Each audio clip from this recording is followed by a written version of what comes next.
il a raison, Éric Zemmour, de mettre l'immigration au-dessus au centre de son programme et des préoccupations de la France. Alors, vous en parlez dans le livre. Oui, non, mais enfin, il y a deux choses. Il y a un point qui est exact, c'est que l'immigration est restée une forme de tabou, c'est-à-dire qu'on n'a jamais eu de politique cohérente de l'immigration.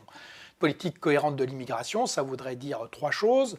Premièrement, un contrôle strict des frontières extérieures de l'Europe. Deuxièmement, un principe très simple, c'est que l'asile est un droit, parce qu'effectivement, quand les gens sont opprimés, et c'est normal de les protéger, de les accueillir, mais à l'inverse, quand on détourne le droit d'asile, on doit repartir. Mais l'immigration n'est pas un droit, donc la France est parfaitement légitime de fixer des conditions et sur le nombre des gens qu'on veut accueillir et sur leur profil et sur des conditions en termes de maîtrise de la langue, de revenus ou autre. La troisième chose qu'on ne fait absolument pas, c'est que pour accueillir les gens, il faut les intégrer. Et si vous voulez, on a un double échec en France.